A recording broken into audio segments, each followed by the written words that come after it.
Hello student, आप सभी का स्वागत। मैं ताराचंद। आज हम बात करते हैं बीए पार्ट फर्स्ट। और बीए पार्ट फर्स्ट के अंतर्गत हमारा जो टॉपिक था वो सामाजिक प्रक्रिया।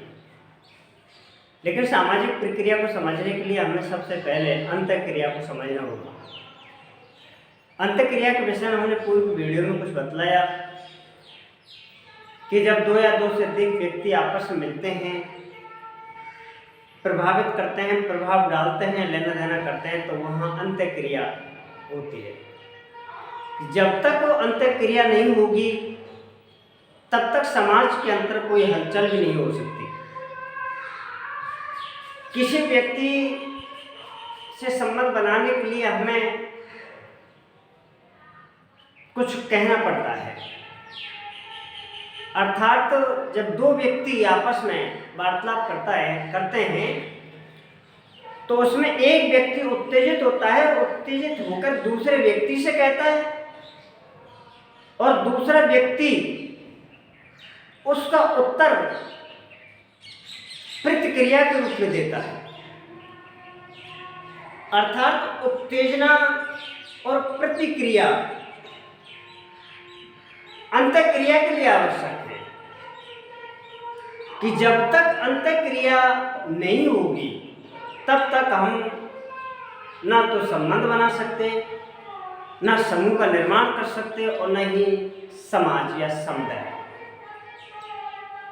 तो सामाजिक प्रक्रिया के लिए अंतःक्रिया होना अति आवश्यक है। जब दो व्यक्ति आपस में बार बार अंतःक्रिया करते हैं, एक दूसरे को प्रभावित करते हैं और यही प्रक्रिया जब दोहराई जाती है तो अंतःक्रिया ही बाद में सामाजिक प्रक्रिया बन जाती है। लेकिन सामाजिक प्रक्रिया में निरंतरता का होना आवश्यक है। यहां हम परिभाषा की बात करते हैं कि सामाजिक प्रक्रिया के अंतर्गत एक व्यक्ति सुबह से लेकर शाम तक पता नहीं जन कितनी बार अनेक व्यक्तियों से अंतःक्रिया करता है। वो बार बार अंतःक्रिया करने की प्रक्रिया ही सामाजिक प्रक्रिया कहलाए। क्यों? क्योंकि व्यक्ति के अनेक आवश्यकताएं होती हैं, इन आवश्यकताओं की पूर्ति के लिए वो अनेक व्यक्तियों से संपर्क करता है और संपर्क जब बारी बारी से बार बार जब होता रहता है, ये प्रक्रिया चलती रहती है, तो वो सामाजिक प्रक्रिया बन जाती है। अनेक व्यक्ति अनेक व्यक्तियों से आपस में अपनी आवश्यकताओं की पूर्ति करने के लिए बातचीत करते हैं, संपर्क करते हैं, लेना देना करते हैं। यही हमारी अंतःक्रिया। और ये अंतःक्रिया जब बार बार दोहराई जाती है, दीर्घ अवधि तक चलती है, निरंतर चलती रहती है, तो अंतःक्रिया ही सामाजिक प्रक्रिया हो जाती है। हम यहाँ सामाजिक प्रक्रियाओं की परिभाषा स्पष्ट करते हैं। सबसे महत्वपूर्ण जो परिभाषा दी है विसज एंड विसज ने कि अंतःक्रिया की प्रक्रिया ही सामाजिक प्रक्रिया कहलाती है, या बार बार अंतःक्रिया करने की प्रक्रिया ही सामाजिक अंतःक्रिया कहलाती है, सामाजिक प्रक्रिया कहलाती है।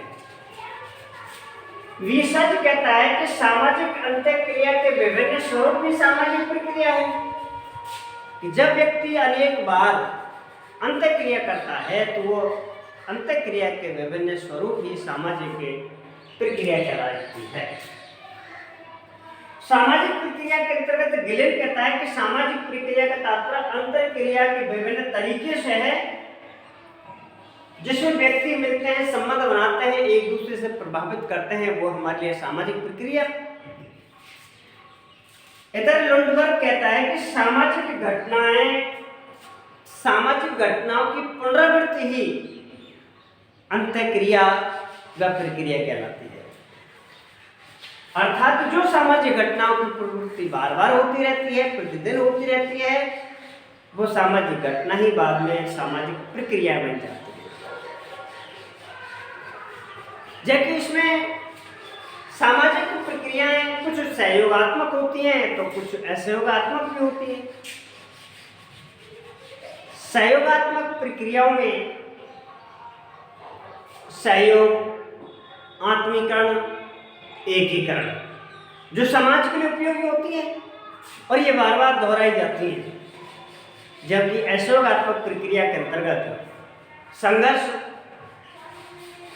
प्रतिस्पर्धा और प्रतिकूलता जो समाज पर विपरीत प्रभाव डालती है, समाज को हानि पहुंचाती है, अर्थात कुछ सामाजिक क्रियाएं, सामाजिक प्रक्रिया समाज के लिए उपयोगी होती हैं, वो सहयोगात्मक सामाजिक प्रक्रियाएं कहलाती हैं, जबकि कुछ सामाजिक प्रक्रिया समाज पर विपरीत प्रभाव डालती हैं, वो असहयोगात्मक सामाजिक प्रक्रियाएं कहलाती हैं। लेकिन सामाजिक प्रक्रियाओं की परिभाषा के बाद में रिसर्च कहता है कि सामाजिक अंतरक्रियाओं को जब बार बार दोहराया जाता है तो सामाजिक अंतरक्रिया ही सामाजिक प्रक्रिया बनती है। इधर गिलेन कहता है कि सामाजिक प्रक्रिया वह प्रक्रिया है जिसके अंतर्गत सामाजिक संबंधों की, सामाजिक प्रक्रियाओं की बार बार पुनरावृत्ति होती रहती है, जबकि लुंडबर्ग कहता है कि सामाजिक घटनाओं की पुनरावृत्ति ही सामाजिक प्रक्रिया है। इस प्रकार से ये कुछ विचारकों ने, मैकइवर कहता है कि समाज के अंतर्गत व्यक्ति क्रिया करने के लिए अंतःक्रिया करता है, अंतःक्रिया से संबंध बनते हैं और संबंध जब बार बार दोहराए जाते हैं तो वो सामाजिक प्रक्रिया बन जाती है। लेकिन अब हम बात करते हैं सामाजिक प्रक्रिया की विशेषताएं।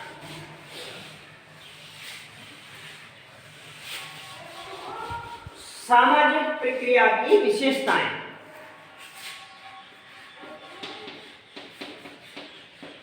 सामाजिक प्रक्रिया की विशेषताएं प्रमुख हो।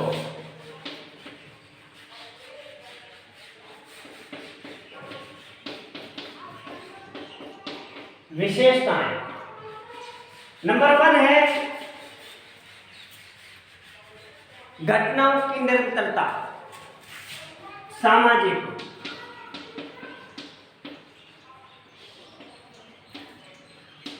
घटनाओं की निरंतरता।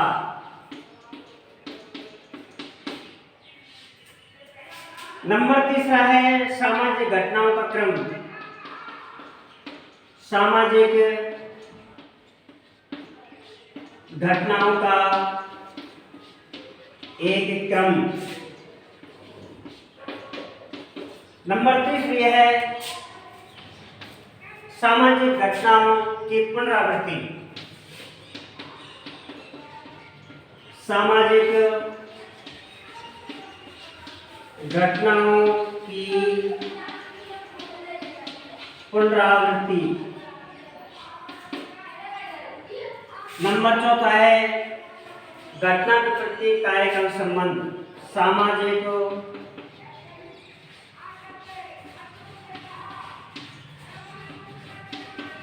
घटनाओं के प्रति कारण व संबंध। और नंबर 5 है विशिष्ट परिणाम।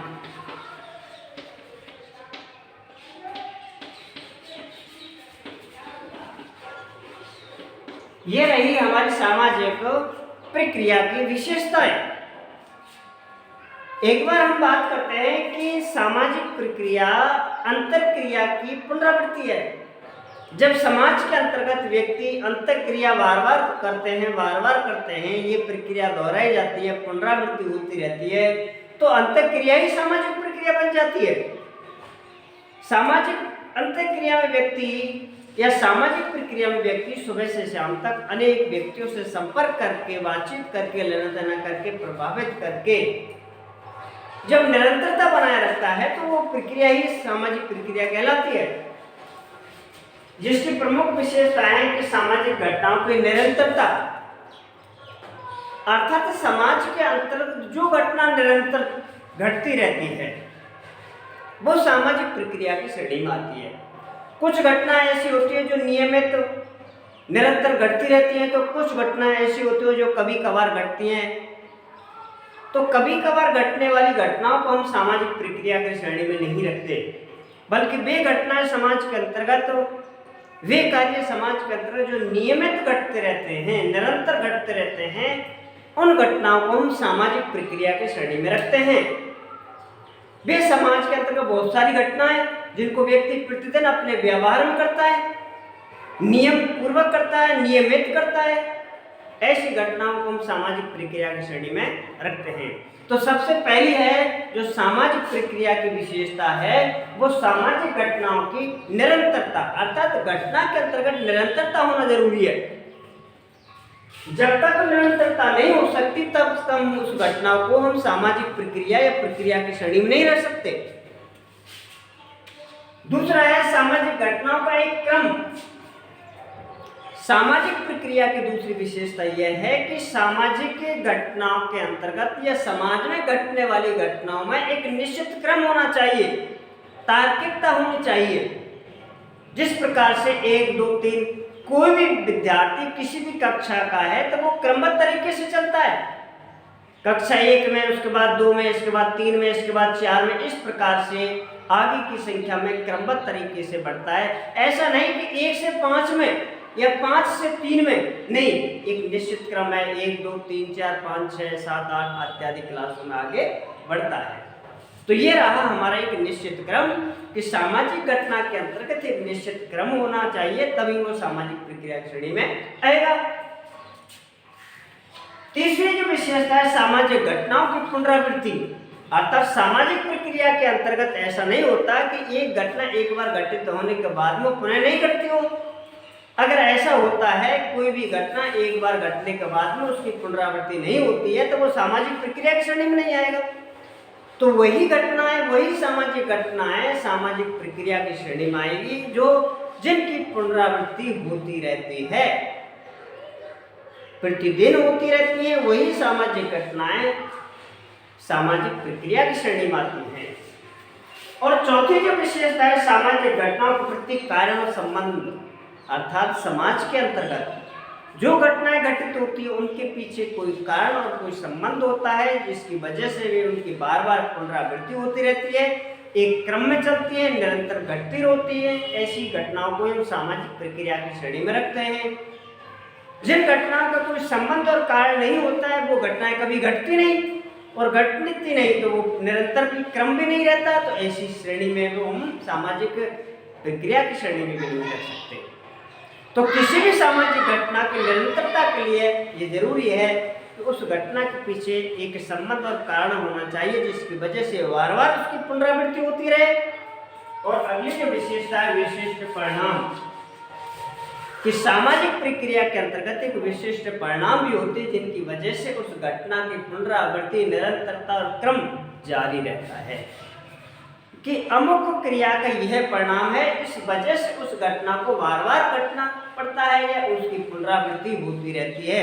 जिस घटना का परिणाम अच्छा नहीं होता उस घटना का पुनः घटने का कोई अवसर ही प्राप्त नहीं होता, तो उसको हम सामाजिक प्रक्रिया की श्रेणी में भी नहीं रख सकते। तो ये रहा हमारी सामाजिक प्रक्रिया की विशेषताएं। लेकिन अब हम बात करते हैं सामाजिक प्रक्रिया के प्रकार।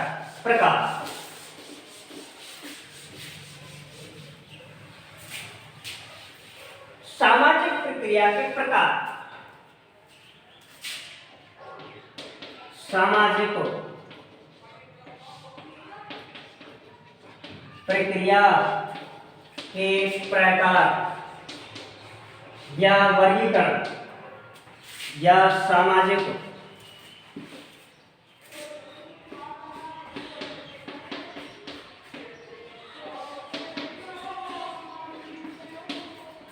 प्रक्रियाओं का वर्गीकरण।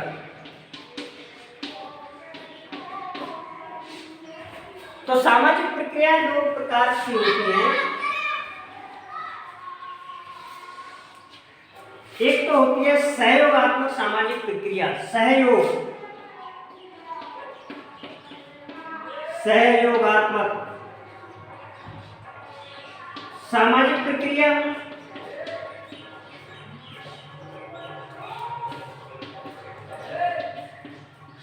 और एक होती है असहयोगात्मक सामाजिक प्रक्रिया,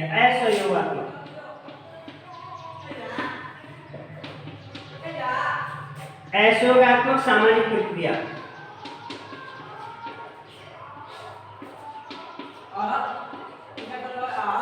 हो गए ना। सहयोगात्मक सामाजिक प्रक्रिया प्रक्रिया और असहयोगात्मक सामाजिक प्रक्रिया, दो प्रकार की, या सहयोगी सामाजिक प्रक्रिया और असहयोगी सामाजिक प्रक्रिया। सहयोगी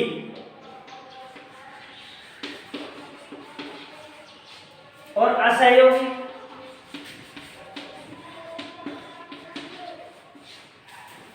असहयोगी के अंतर्गत आते हैं हमारा प्रतिस्पर्धा और संघर्ष।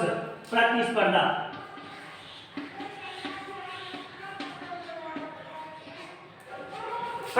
प्रतिस्पर्धा, संघर्ष और प्रतिकूलता।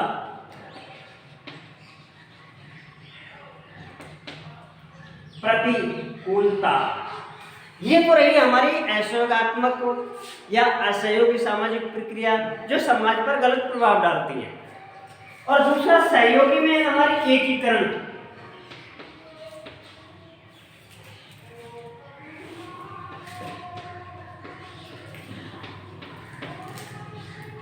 आत्मीकरण,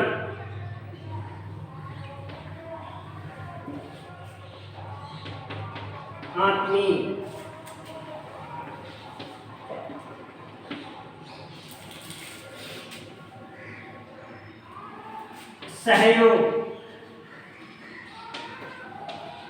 एकीकरण, आत्मीकरण, सहयोग, सात्वीकरण